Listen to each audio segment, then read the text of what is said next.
Hello बच्चों, आज है हमारा रिवीजन का डे 16 और आज की वीडियो में हमने जो चैप्टर लिया है उसका नाम है संवदिया। एक बहुत ही प्यारी सी और आसान सी कहानी है। आज की वीडियो में हम करेंगे इसका सारांश, कुछ मुख्य बिंदु, व्याख्या के पर्पज से इस चैप्टर को एक्सप्लेन करेंगे, इस चैप्टर के इम्पॉर्टेंट क्वेश्चन आंसर्स और वीडियो के एंड में 15 MCQ आपकी अभिव्यक्ति और माध्यम बुक से। तो चलिए शुरू करते हैं अपना चैप्टर संवदिया को रिवाइज करना। चलिए चैप्टर की बेसिक जानकारियां देखते हैं। पाठ का नाम संवदिया, जो कि एक कहानी है। लेखक हैं फणीश्वर नाथ रेणु। भाषा है बहुत ही सरल लोक भाषा, हम इसको कह सकते हैं, या इस तरीके से लिख सकते हैं कि लोक भाषा के शब्दों का प्रयोग है, आम बोलचाल की बोली का प्रयोग है। सारांश देखते हैं। एक गांव है जिसका नाम जलालगढ़ है। उस गांव का एक व्यक्ति है जिसका नाम हरगोबिंद है। हरगोबिंद का काम क्या है? हरगोबिंद का काम है लोगों का संवाद एक जगह से ले जाकर के दूसरी जगह पर पहुंचाना। ये एक तरीके से उसका रोजगार है। ये खाने के बदले में, पैसों के बदले में, इस तरीके से ये मैसेंजर का काम करता है कि लोगों के मैसेज को ले जाएगा और जहां उनको भेजना है वहां ले जाकर के डिलीवर कर देगा। उसी गांव में एक जमींदार की हवेली है और उसमें एक विधवा स्त्री है जिसको कहानी में बड़ी बहुरिया के नाम से संबोधित किया गया है। बस यही दोनों इस कहानी के मुख्य पात्र हैं।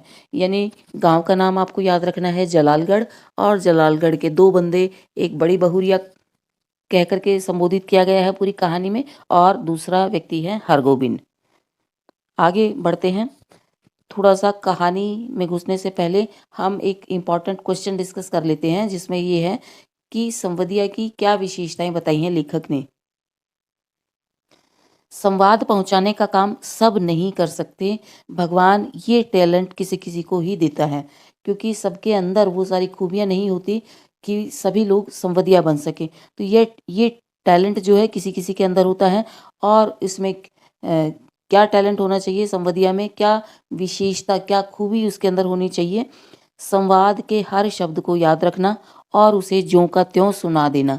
यानी अगर किसी ने कोई संवाद दिया है तो उसको ऐसे रिकॉर्डर की तरह से रिकॉर्ड कर लेना और जिस तरीके से उसको सुनाया गया है ठीक वैसा ही आज जाके आगे सुना देना। हालांकि गांव वाले जो हैं संवदिया को निठल्ला, कामचोर और पेटू समझते थे, और साथ ही साथ औरतों का गुलाम भी समझते थे जिसके आगे पीछे कोई ना हो। यानी संवदिया का काम तो बताया है लेखक ने बहुत मुश्किल, कि मैसेज को पूरा याद करना, रटना और उसी भाव के साथ जाकर के सुनाना, ये संवदिया का काम है। लेकिन लोग ज़्यादा अच्छा उसको नहीं समझते थे। उनके मन में ये था कि कोई ऐसा निठल्ला आदमी है जिसके पास कोई काम नहीं है, जिसके आगे पीछे कोई नहीं है, सिर्फ वो खाने का शौकीन है और वो इधर भी खाएगा और जिसके यहाँ मैसेज लेकर जाएगा वहाँ भी खाएगा, और इस तरीके से बस वो टाइम पास करता घूमता रहता है। तो एक ऐसी इमेज थी हरगोबिंद के लिए सारे गांव वालों के मन में। चलिए आगे बढ़ते हैं, हमारी कहानी आगे बढ़ती है। अभी हमने जो इतना सारा उसके बारे में डिस्कस किया हरगोबिंद के बारे में, तो वो संवदिया है, संवाद ले जाता है। तो बड़ी बहुरिया जो दूसरा कैरेक्टर है इस कहानी का, हरगोबिंद को अपनी हवेली पर बुलाती है क्योंकि उसे अपने मायके संदेश भेजना है। हरगोबिंद को आश्चर्य होता है। आश्चर्य उसको क्यों होता है कि हर गांव में डाकखाना खुल गया है, तो भी बड़ी बहुरिया ने उसको क्यों बुलाया है? वो डाकखाने के माध्यम से चिट्ठी भेज सकती है, अब उसकी क्या ज़रूरत है? लेकिन फिर मन ही मन अपना उसने मन ही मन क्वेश्चन कर लिया और मन ही मन वो आंसर देता है कि हो सकता है कोई गुप्त संवाद भेजना हो, कोई ऐसी बात हो संवाद के रूप में, कोई ऐसा मैसेज हो जो चिट्ठी में ना लिखवाया जा सके किसी से, किसी को पता ना लग जाए, ऐसी वाली बात हो, तो उसको बुलाया गया होगा। हरगोबिंद हवेली में पहुंच जाता है, देखता है बड़ी बहू अनाज साफ कर रही है। बड़ी बहू की ऐसी हालत देख करके उसको दुख होता है और उसे पुराने दिन याद आ जाते हैं। पुराने दिन यानी कि इस हवेली की शान शौकत कैसी होती थी, कितने नौकर होते थे, बहुत सारी धन संपत्ति होती थी, वो वाली चीज़ें याद आ जाती हैं। और अब बड़ी बहू की कैसी हालत है ये देख करके उसको दुख होता है। फिर बड़ी बहू के पति के मरने के बाद बाकी तीनों भाइयों ने बंटवारा कर लिया। जो दोनों सिचुएशन का वो कंपेयर करता है कि अब तो वो बेचारी खुद से अनाज साफ कर रही है, पहले बहुत सारे नौकर उसके आगे पीछे घूमते थे। तो वो सोचता है कि ये सिचुएशन क्यों आई और कैसे शुरू हुई। तो बड़ी बहुरिया के पति के मरने के बाद बाकी तीनों भाइयों ने बंटवारा कर लिया। बड़ी बहुरिया को गांव में अकेली छोड़कर सभी लोग जो है शहर में जाकर के बस जाते हैं। अब बड़ी बहू अकेली है, उसकी ना तो कोई आर्थिक देखभाल के लिए है, यानी उसका अगर उसको खर्चे के लिए कुछ चाहिए तो उस चीज़ की हेल्प करने के लिए कोई उसके पास नहीं है, और अगर शारीरिक उसको कोई कष्ट है तो उसकी देखभाल करने के लिए उसके पास कोई नहीं है। फिर हरगोविंद जब हवेली में पहुंचता है तो मोदियाइन, एक औरत को मोदियाइन कह करके गांव वाले बुलाते थे, वो अपना कर्जा वापस लेने हवेली में बैठी हुई थी। यानी मोदियाइन एक औरत थी और उसने एक दुकान खोल रखी थी ऐसे ही घरेलू सामान की, किराने के सामान की, इस तरीके से साग सब्जी की। तो वो उधार सामान लेकर के आती थी बड़ी बहू उससे। तो वो औरत जो है अपना पैसा मांगने आई हुई थी कर्जे का, और बड़ी बहुरिया को वो बातें सुना रही थी। जब हरगोविंद हवेली में पहुंचा उसने ये सिचुएशन देखी। फिर हरगोविंद को ये था कि जब तक ये औरत उठेगी नहीं, उसको संवाद नहीं सुनने को मिलेगा। उसके मन में थोड़ी बेचैनी थी, थोड़ा सा बड़ी बहुरिया के प्रति उसके मन में सम्मान था, तो इसलिए उसके मन में थोड़ी बेचैनी थी। तो उसने मोदियाइन को काबुली कायदा कह करके ये एक शब्द बोला उसने, और उससे मोदियाइन जो है चिढ़ती है। तो वो जैसे ही उसने वो शब्द बोला वो उठ के वहाँ से चली जाती है। तब बड़ी बहुरिया हरगोविंद को अपना संवाद सुनाती है जो उसे अपने मायके भेजना होता है। तो ये प्रश्न है कि बड़ी बहू कहाँ अपना संवाद भेजती है, अपने मायके में संवाद भेजती है, और उसका संवाद क्या है। संवाद जो है पूरी कहानी में कई टुकड़ों में हरगोविंद के मन में कहीं फ्लैशबैक में इस तरीके से चलता रहता है। तो मेन संवाद जो है बड़ी बहू जब उसको सुनाती है, मेन क्या है कि माँ से कहना मैं भाई भाभीियों की नौकरी करके पेट पालूंगी, बच्चों की जूठन खाकर एक कोने में पड़ी रहूंगी, लेकिन अभी यहाँ नहीं रह सकूंगी। यदि मेरी माँ मुझे यहाँ से नहीं ले जाएगी तो मैं किसी दिन गले में घड़ा बांधकर पोखर में डूब मरूंगी। पोखर कहते हैं एक छोटे तालाब को। बथुआ साग खाकर कब तक जीऊं और किसके लिए जीऊं। ये एक संदेश का पार्ट है जो कि बड़ी बहू ने सुनाया संवदिया को। उसके बाद बड़ी बहुरिया जो है हरगोविंद को 5 रुपए किराया देना चाहती है, लेकिन क्योंकि संवाद इतना दुख भरा था, उसकी हालत बहुत ख़राब थी, तो हरगोविंद जो है मना कर देता है किराया लेने के लिए। वो कहता है कि मेरे पास पैसे हैं, और वो चल पड़ता है। हरगोविंद के मन में पूरे रास्ते उथल पुथल चलती रहती है। वो टेंशन में रहता है बड़ी बहू की हालत को देख करके। कभी उसको पुराने दिन याद आ जाते हैं, उनको कुछ सिचुएशन को कंपेयर करने लगता है। कभी कभी उसके मन में संवाद आ जाता है कि उसने क्या क्या बोला है। तो ये सारी चीज़ें उसके मन में चलती रहती है। एक इम्पॉर्टेंट फैक्ट है जो तुम्हें याद करना है, हरगोविंद कहाँ से संवाद लेकर के गया और कहाँ पहुँचना था उसको।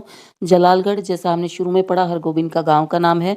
और जलालगढ़ से उसे थाना बिहपुर जाना था, और बीच में कटिहार नाम की जगह थी, वहाँ से उसको अपनी रेलगाड़ी बदलनी थी। तो ये 3 रेलवे स्टेशनों के नाम है कि जहाँ से निकला, जलालगढ़ से चला कटिहार नाम की जो जगह आई, वहाँ उसने रेलगाड़ी बदलनी थी। और उसके बाद जो है थाना बिहपुर जो है वो बड़ी बहुरिया का मायका है। तो ये 3 शब्द आपको याद रखने पड़ेंगे। फिर जलालगढ़ से ट्रेन में बैठ जाता है और कटिहार के लिए ट्रेन जो है चल पड़ती है। लेकिन संवदिया के मन में, हरगोविंद के मन में बहुत ज़्यादा बेचैनी थी। उसको वो संवाद अच्छा नहीं लग रहा था जो संदेश देना था, और बार बार उसके मन में बड़ी बहू की आर्थिक हालत आ रही थी। तो मन की बेचैनी को दूर करने के लिए वो क्या करता है, अपने पास बैठे यात्री से नॉर्मली ऐसी बातचीत शुरू करता है कि वो गाड़ी, ये गाड़ी जो है वहाँ रुकेगी या नहीं रुकेगी, इस तरीके से सह यात्री से बात करना चाहता है कि थोड़ा टाइम पास हो जाए, थोड़ा ध्यान भटक जाए उसका। लेकिन सह यात्री पहले से ही चिड़चिड़ा था, इसलिए हरगोविंद जो है बड़ी बहू के संवाद में दोबारा से खो जाता है।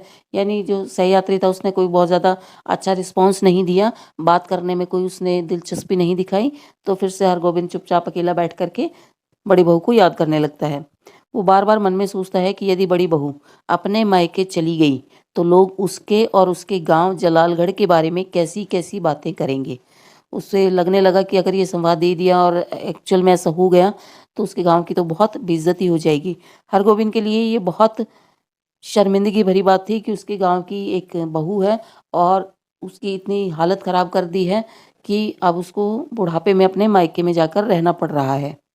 थाना बिहिपुर पहुंचने के बाद बड़ी बहुरिया के मायके में उसका स्वागत सत्कार होता है, उससे संदेश पूछा जाता है, लेकिन रात को उसकी संदेश बताने की हिम्मत नहीं होती है। वो पहुंच जाता है, सबको पता था कि ये संवदिया है, समाद लाने ले जाने का काम करता है। तो वो देखते ही सब लोग उसको पहचान जाते हैं कि ये तो वही व्यक्ति है, हो सकता है कुछ संवाद लेकर के आया हो। तो खाना वाना खिलाने के बाद उससे संवाद पूछा जाता है, लेकिन रात को उसकी हिम्मत नहीं हुई कि वो संवाद बता पाए। फिर वह बहाना बनाता है कि किसी दूसरे गाँव में आया था, उस गाँव का नाम है सिरसिया, कि दूसरे गाँव सिरसिया में आया था तो आपसे मिलने चला आया। रात भर वह दोबारा से इसी दुविधा में रहता है कि संदेश इनको सुनाए या ना सुनाए। फिर बड़ी बहुरिया के जो मायके वाले हैं वो उसकी बड़ी अच्छी आव भगत करते हैं। वो थाली देखता है, थाली में ढेर सारे व्यंजन देखता है, फिर उसको बड़ी बहू याद आ जाती है। तो इस तरीके से बड़ी बहू के मायके की वो हालत देखता है कि बड़ी बहू के मायके की अच्छी आर्थिक स्थिति है। तो संवदिया को ये लगता है कि संदेश सुना दिया जाना चाहिए ताकि ये लोग जो हैं बड़ी बहू को अपने साथ ले आएं। लेकिन फिर भी वो हिम्मत नहीं कर पाता और बिना संदेश सुनाए वापस आ जाता है। उसकी हिम्मत नहीं होती है सबको सुनाने की और वो जो है वापस आ जाता है। फिर वापसी में बड़ी बहुरिया की माँ अपनी बेटी के लिए जो है बासमती धान का चूड़ा देती है, कुछ खाने पीने की वस्तु। उसके बाद वापसी में उसके पास जितने पैसे हैं उससे वह कटिहार तक का टिकट खरीद सकता है। बड़ी बहू से उसने पैसे नहीं लिए क्योंकि उसकी हालत ज़्यादा ख़राब थी, आर्थिक हालत। और बड़ी बहू के मायके से उसने पैसे किराए के इसलिए नहीं लिए कि वो ये दिखाना चाहता था कि हमारे गांव में सब कुछ ठीक है, बड़ी बहू ने मुझे बहुत सारे पैसे दे रखे हैं और मेरे पास बहुत पैसे हैं तो मुझे जो है नहीं चाहिए। इस तरीके से वो दिखावा तो करता है लेकिन उसके पास एक्चुअल में कटिहार तक की टिकट खरीदने के पैसे होते हैं। संदेश न पहुंचाने की बेचैनी उसके मन में बढ़ती जा रही थी। संदेश पहली बार ऐसा हुआ था कि वो नहीं पहुंचा करके आया था, तो जब वो अपना काम ढंग से नहीं करके आया तो उसके मन में बहुत बेचैनी थी। वापसी में भी जाते टाइम तो थी क्योंकि बड़ी बहू की हालत देख करके उसको अच्छा नहीं लग रहा था। आते टाइम इस बात की बेचैनी थी कि वो संवाद नहीं पहुंचा के आया। फिर रेलगाड़ी में एक निर्गुण भजन गाने वाला सूरदास आया, तब जाकर के उसे थोड़ी राहत मिली। उसने वो सूरदास का भजन सुना, उसके बाद उसको थोड़ा सा शांति मिली। सुबह 5 बजे वो कटिहार स्टेशन पर पहुंच जाता है। वहां से जलालगढ़ जो है 20 कोस दूर था। 20 को कोस मतलब अप्रॉक्सीमेटली 30 किलोमीटर के आसपास। तो 20 कोस दूर था और उसके पास पैसे नहीं थे तो वह पैदल ही चल पड़ता है। पूरे रास्ते उसके मन में बड़ी बहू का संदेश ही चलता रहता है। तो 20 कोस उसने पैदल चलने का फैसला किया क्योंकि उसके पास कोई ऑप्शन नहीं था। कटिहार तक वो रेल में आ गया था। जब 20 कोस पैदल चलकर वो शाम होने तक जो है जलालगढ़ पहुंच जाता है। जलालगढ़ की सीमा, जलालगढ़ के खेत और रेलवे स्टेशन उसको दिखाई देने लगता है। तब जलालगढ़ पहुंचने पर वो थकान और गर्मी से चक्कर खाकर गिर जाता है और जब उसे होश आता है तो वो बड़ी हवेली में होता है। यानी गांव की सीमा तक तो वो पहुंच गया जैसे तैसे करके। मोटिवेशन क्या था रास्ते में? मोटिवेशन ये था कि बड़ी बहू जो है उसकी बाट देख रही होगी, उसकी राह देख रही होगी, उसके संदेश का इंतजार कर रही होगी। तो बीच में रुकता नहीं है लेकिन जलालगढ़ आते आते उसकी हिम्मत जवाब दे जाती है और वो गिर जाता है। जब उसकी आंखें खुलती हैं तो वो बड़ी हवेली में होता है। उसके बाद वो संदेश न पहुंचाने के लिए बड़ी बहू से माफ़ी मांगता है और निश्चय करता है कि वो सारी उम्र उसका बेटा बन करके रहेगा और उसकी सारी जिम्मेदारी उठाएगा। संदेश नहीं पहुंचाया इसके लिए उसके मन में बहुत बेचैनी थी, लेकिन उसने इस बात का एक सॉल्यूशन निकाल लिया क्योंकि वो खुद भी अकेला था, उसका घर परिवार कुछ नहीं था।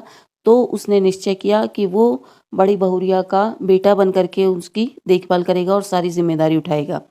फिर कहानी की अंतिम पंक्ति में बताया जाता है कि बड़ी बहुरिया भी अपने संदेश पर पछता रही होती है कि उसने भावनाओं में बह करके मायके में वो संदेश भेज तो दिया लेकिन वो भी संदेश भेजना नहीं चाहती थी।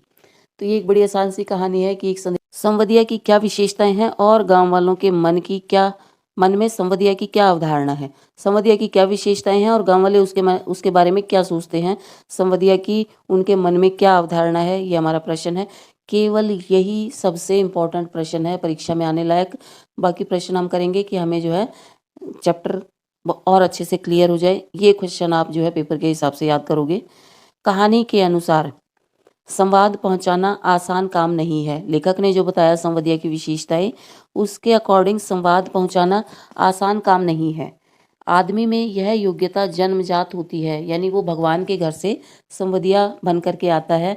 इस काम को ना सीखा नहीं जा सकता। भगवान किसी किसी को ये जन्मजात गुण देता है और वो गुण क्या है?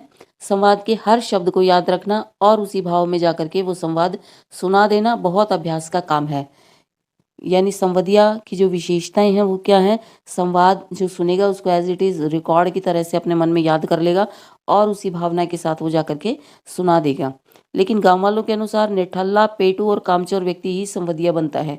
गाँव वाले संवदिया को बहुत अच्छा नहीं समझते। उनके अकॉर्डिंग कोई निठल्ला है यानी जिसके पास कोई काम-धाम नहीं है, पेटू यानी बहुत खाने का शौकीन है और कामचोर व्यक्ति ही संवदिया बनता है। जिसके आगे पीछे कोई ना हो और जिसे घर का खुद का कोई काम ना हो, ऐसा व्यक्ति ही कि भई मेरा संवाद ले जा, वो ले जाएगा और 2-4 दिन अपना टाइम पास करके आ जाएगा। तो इस तरीके के व्यक्ति जो हैं संवदिया बनते हैं, गाँव वाले ऐसा मानते थे। और अक्सर गाँव की औरतों को ही अपने निजी संवाद पहुँचाने होते थे। या तो अपने मायके में वो संवाद पहुँचाएँगी या फिर अगर मायके में रह रही हैं तो ससुराल में संवाद पहुँचाएँगी। इसलिए गाँव वाले उसे औरतों का गुलाम भी कहते थे। तो बहुत ज़्यादा अच्छी सिचुएशन नहीं थी, बहुत ज़्यादा अच्छी इमेज नहीं थी संवदिया की गाँव वालों के मन में। अगला प्रश्न देखते हैं, बड़ी हवेली से बुलावा आने पर हरगोविंद को क्या आशंका हुई? जब हरगोविंद को पता लगा कि उसको संवाद ले जाना है और उसको जो है बड़ी हवेली बुलाया गया है, तो उसके मन में आश्चर्य हुआ। आश्चर्य क्या हुआ कि आजकल तो डाकघर का ज़माना है, संवाद पहुंचाना बहुत आसान है। पलक झपकते ही हम विदेशों तक कोई भी सूचना, कोई भी संदेश पहुंचा सकते हैं। तब उसे क्यों बुलाया गया होगा? तब उसे आशंका हुई कि कोई निजी बात होगी, गुप्त बात होगी, जो चिट्ठी में लिख करके नहीं भेजी जा सकती, इसलिए उसे बुलाया गया होगा। यानी अगला क्वेश्चन देखते हैं, बड़ी बहुरिया अपने मायके क्या संदेश भेजना चाहती थी और क्यों भेजना चाहती थी? ये 2 प्रश्न हैं, दोनों को मैंने कंबाइन कर दिया, एक दूसरे से जुड़े हुए ही हैं वैसे। तो जो भी प्रश्न आए पेपर में आपको स्पेसिफिकली उसका तो आंसर लिखना ही लिखना है। क्या संदेश है और क्यों भेजना है, दोनों बातों का आंसर देखते हैं। बड़ी बहुरिया अपने मायके संदेश भेजती है कि उसे मायके बुला लिया जाए। वो भाई भाभियों की नौकरी करके अपना पेट भर लेगी, बच्चों की जूठन खाकर एक कोने में पड़ी रहेगी। यहाँ उसके लिए बथुए के साग के अलावा और कोई ऑप्शन नहीं है कि रोज़ बथुआ खा के वो बोर हो गई है। मतलब एक ऐसी सब्जी जो फ्री में खेतों में खरपतवार के रूप में उगाती है, बस वही उसके पास अवेलेबल है खाने के लिए। तो उससे वो बोर हो गई है या उसके पास कोई और विकल्प नहीं है। यदि उसे यहाँ से नहीं बुलाया गया तो वो अपने गले में घड़ा बांधकर तालाब में डूब मरेगी। बड़ी बहू ये संदेश अपने मायके इसलिए भेजना चाहती है क्योंकि उसके पति की मृत्यु के बाद वो अकेली हो गई थी। उसके सारे देवर, 3 देवर थे उसके सारे देवर अपनी संपत्ति से हिस्सा लेकर के शहर चले गए थे और उसकी आर्थिक और घरेलू कामों में सहायता के लिए कोई नहीं था। इसलिए वो संदेश भेजना चाहती थी। अगला प्रश्न देखते हैं, संवाद कहते वक्त बड़ी बहुरिया की आंखें क्यों चलचला आई? बड़ी बहुरिया रानियों की तरह बहू बनकर के इस हवेली में आई थी। उसके आगे पीछे नौकरों का झुंड रहता था, लेकिन जैसे ही उसके पति की मृत्यु हुई, बाकी तीनों भाइयों ने एक एक चीज का बंटवारा कर लिया और अपना शहर में जाकर के बस गए। बड़ी बहू बिल्कुल अकेली रह गई। उसकी देखभाल के लिए गांव में, हवेली में कोई नहीं था। संघर्षों से वो टूट चुकी थी, इसलिए उसने जो है अपने मायके जाने का फैसला किया। बुढ़ापे में एक औरत का अपने मायके जाकर रहने का फैसला करना एक बहू के लिए बहुत कठिन काम था। इसलिए ये फैसला लेते समय उसकी आंखें जो हैं छलछला आई। अगला प्रश्न देखते हैं, गाड़ी पर सवार होने के बाद भी हरगोविंद के मन में कांटे की चुभन का अनुभव क्यों हो रहा था? उससे छुटकारा पाने का उसने क्या उपाय सोचा? गाड़ी में बैठने के बाद हरगोविंद के मन में बार बार बड़ी बहू का संवाद आ रहा था और उसका दुख आ रहा था। बड़ी बहू के संवाद को याद करके और उसकी स्थिति को याद करके बार बार उसका मन जो है दुखी हो रहा था। इसलिए हरगोविंद ने क्या सोचा कि अपना ध्यान भटकाने के लिए अपने सहयात्री से कुछ बात की जाए। लेकिन सहयात्री ने शुरू में ही उन बातों का ऐसा तीखा जवाब दिया कि हरगोविंद को समझ आ गया कि ये बंदा जो है बात करने का इच्छुक नहीं है। अगला प्रश्न देखते हैं, बड़ी बहुरिया का संवाद हरगोविंद क्यों नहीं सुना सका? बड़ी बहुरिया ने अपने मायके में संवाद भेजा कि उसे बुला लिया जाए, वो बहुत कष्ट में है, अब और ज़्यादा वो सहन नहीं कर सकती। लेकिन संवदिया ने क्या सोचा उसके बारे में कि बड़ी बहू जो है उसके गांव की लक्ष्मी है। उसका परिवार यानी जमींदारों का परिवार अब तक गांव वालों के सुख दुख में काम आता रहा है, लेकिन जब अब उसे आवश्यकता है यानी बड़ी बहू को गांव वालों की आवश्यकता है, तब गांव वालों ने उसे भुला दिया है। उसके देवर देवरानियों ने तो भुला ही दिया था, गांव वालों ने भी उसको भुला दिया है। हरगोविंद ने सोचा यदि बड़ी बहू गांव छोड़ करके मायके में जाकर के रहने लग जाएगी तो लोग उसके गांव जलालगढ़ के बारे में बहुत बातें बनाएंगे और उसके गांव की बहुत बेइज्जती हो जाएगी। अगला प्रश्न देखते हैं, संवदिया डटकर खाता है और अफर कर सोता है। इस पंक्ति का अर्थ बताना है कि इसका क्या आशय है, क्या मतलब इससे निकलता है। ये दूसरा प्रश्न है इस चैप्टर का इम्पोर्टेंट जो परीक्षा में आने लायक है। अदरवाइज बाकी जो प्रश्न हैं वो केवल कॉन्सेप्ट क्लियर करने के लिए हैं। परीक्षा के हिसाब से मुझे वो ज़्यादा इम्पोर्टेंट नहीं लगते। चलिए इसका आंसर देखते हैं। डट कर खाना और अफर कर सोने का क्या मतलब है? डट कर खाना मतलब पेट भर कर खाना, अफर कर सोना मतलब पूरा पेट भर के खा लिया, अब नींद आ रही है तो आराम से सो जाओ, किसी बात की कोई टेंशन ना लेना। तो ये इसका मतलब होता है। इसको देखते हैं कि अगर आ गया तो इसको हम कैसे लिखेंगे। आंसर की भाषा, संवादिया संवाद पहुंचाने का काम करता है। उसे केवल अगले व्यक्ति तक संवाद ज्यों का त्यों पहुंचा देना होता है। संवाद चाहे खुशी भरा हो या दुख भरा हो, संवादिया के ऊपर उसका कोई असर नहीं पड़ता। उसको केवल संदेश पहुंचाना है अगली पार्टी तक। वह दोनों तरफ के व्यक्तियों के घर पेट भर करके भोजन करता है और अफर कर सोता है। उसे जो है संदेश क्या है, संदेश देने वालों की क्या सिचुएशन है, उसे कोई मतलब नहीं होता। लेकिन क्योंकि इस कहानी में वो बड़ी बहू से अटैच है तो थोड़ा सा अलग कॉन्सेप्ट है। बाकी जो उसके बारे में बोला गया है वो इस तरीके की बातें हैं। इसीलिए गांव वाले भी संवदिया को ज़्यादा अच्छी नज़रों से नहीं देखते कि इसको बस खाने से मतलब और सोने से मतलब है और इसको कोई काम धाम नहीं है, ऐसी वाली इमेज थी। तो उसी इमेज में ये लाइन है कि संवदिया डट कर खाता है और अफर कर सोता है। अगला प्रश्न देखते हैं। जलालगढ़ पहुंचने के बाद बड़ी बहुरिया के सामने हरगोविंद ने क्या संकल्प लिया? हरगोविंद बड़ी बहू का संवाद लेकर के उसके मायके गया था, लेकिन दुख और शर्म के कारण वो संवाद नहीं सुना पाया। इसलिए जलालगढ़ जो है वो बिना संदेश पहुंचाए ही आ गया। बिना संदेश पहुंचाए आया तो भी उसका मन जो है बहुत बेचैन था। वहां आकर के उसने संकल्प लिया कि वो बड़ी बहू को अपनी माँ के समान मानेगा, निठल्ला यानी खाली नहीं बैठेगा, मेहनत मजदूरी करेगा, कोई भी काम मिलेगा वो करेगा और बड़ी बहू का सहारा बनेगा, उसको कोई कष्ट नहीं होने देगा, उसको अपनी माँ की तरह से ट्रीट करेगा और उसका बेटा बन करके उसकी सेवा करेगा। ये संकल्प उसने लिया क्योंकि वो उसका संदेश नहीं सुना करके आया था। हो सकता है संकल्प उसने मन में पहले से ही ले लिया हो, तभी उसने वो संदेश उसका न सुनाया हो। ये थे हमारे संवादिया चैप्टर के क्वेश्चन आंसर्स। एक क्वेश्चन मैंने छोड़ दिया है जो मुझे लगता है कि बिल्कुल ही तो कॉन्सेप्ट से भी जुड़ा हुआ नहीं है। कल की वीडियो में हमने पूरा जो है टीवी में समाचार कैसे लिखे जाते हैं वो वाला हमारा फोकस था। टीवी के बाद हमारा आखिरी जनसंचार का जो माध्यम बचता है वो इंटरनेट बचता है। तो आज के अधिकतर क्वेश्चन जो हैं इंटरनेट से रिलेटेड हैं। इंटरनेट इतना अधिक लोकप्रिय क्यों है? अब इंटरनेट ने टीवी, रेडियो, अखबार सबको पीछे छोड़ दिया है। उसका कारण क्या है? अपनी तीव्र गति यानी तेज गति और व्यापक स्तर तक पहुंच के कारण। तीव्र गति मतलब तेज गति, जैसे ही हमने क्लिक किया सूचना दूसरे तक पहुंच गई। और व्यापक स्तर, व्यापक यानी कि कहीं भी भेज दो, किसी भी गांव, किसी भी जिले, किसी भी शहर, किसी भी देश, पूरी दुनिया में कहीं भी हम कोई भी सूचना बस एक क्लिक से भेज सकते हैं। इसको हम कहेंगे व्यापक स्तर तक पहुंच, यानी पूरी दुनिया में ये पहुंचा हुआ है नेट। विश्व स्तर पर इंटरनेट पत्रकारिता कौन से चरण में है?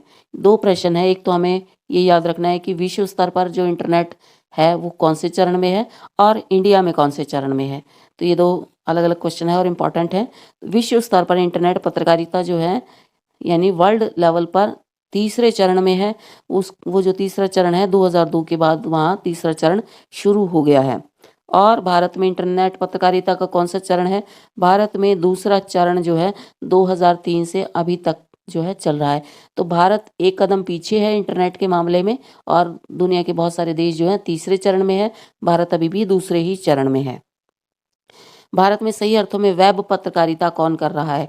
जिसको हम वेब पत्रकारिता कहेंगे वो सही अर्थों में कौन कर रहा है? ये इसी तरीके की लैंग्वेज है, इसी तरीके से ये प्रश्न आता है सही अर्थों में वेब पत्रकारिता। तो वेबसाइट का नाम है rediff.com।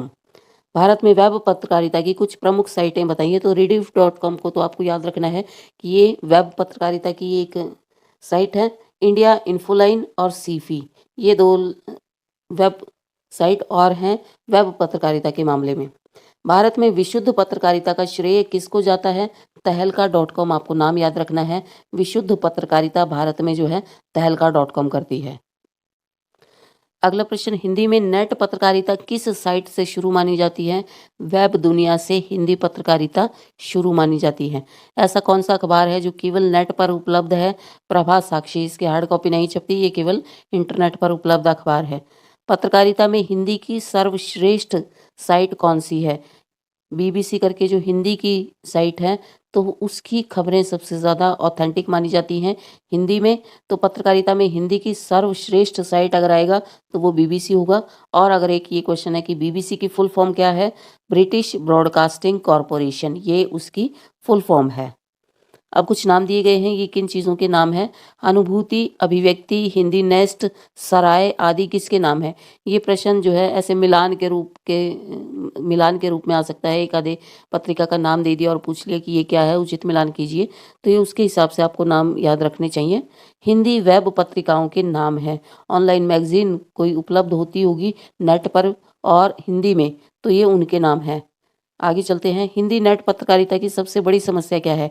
सबसे बड़ी चुनौती या सबसे बड़ी मुश्किल हिंदी वेब पत्रकारिता में क्या आती है? हिंदी के फ़ॉन्ट और कीबोर्ड। कीबोर्ड अभी भी इंग्लिश वाले हैं, उन्हीं से हिंदी टाइप करनी पड़ती है, और फ़ॉन्ट हम बहुत ज़्यादा अच्छा सा हिंदी में यूज़ नहीं कर पाते। ये दो सबसे बड़ी समस्याएं हैं कि इंटरनेट पर हिंदी का मटेरियल जो है बहुत कम उपलब्ध होता है इंग्लिश के मुकाबले। अगला प्रश्न देखते हैं। हिंदी पत्रकारिता को कैसे सरल बनाया जा सकता है? हिंदी कीबोर्ड का मानकीकरण करके। जैसे इंग्लिश के लिए एक कीबोर्ड डिसाइड कर रखा है कि ये कीबोर्ड है, इसी तरीके से हिंदी का एक कीबोर्ड डिसाइड कर देना चाहिए, उसका मानकीकरण कर देना चाहिए। मानकीकरण यानी कि ऐसे मान लो कि गवर्नमेंट उसको डिक्लेयर कर दे कि आज से ये हिंदी का ये वाला कीबोर्ड रहेगा और यही माना जाएगा, उसको हम एक तरीके से मानकीकरण कह सकते हैं। समाचार लेखन हेतु 6 ककार किसे कहा जाता है? आंसर देखते हैं। 6 ककार हमें बताने हैं, यानी 6 शब्द हमें बताने हैं। वो कौन कौन से हैं? क्या, कौन, कब, कहाँ, कैसे और क्यों। यही 6 शब्द हैं। आप किसी भी ऐसे प्रश्नवाचक शब्द को उठा करके 6 ककारों में शामिल मत कर देना। आपको यही 6 शब्द याद करने पड़ेंगे। इसमें से पहले 4 शब्द कुछ और विशेष हैं, बाकी के 2 थोड़े से कम विशेष हैं। ये कभी हम 6 ककार वाला क्वेश्चन जो है डिटेल में पढ़ेंगे तब पढ़ेंगे। अगला प्रश्न देखते हैं। जनसंचार माध्यमों में द्वारपाल की भूमिका कौन निभाता है? जनसंचार माध्यमों में द्वारपाल की भूमिका जो है संपादक मंडल निभाता है। या तो संपादक है मेन, या उसने कोई ग्रुप बना रखा है, 3-4 लोग उसकी टीम में शामिल हैं, वो सब जो है द्वारपाल की भूमिका निभाते हैं। द्वारपाल कहते हैं गेट कीपर को।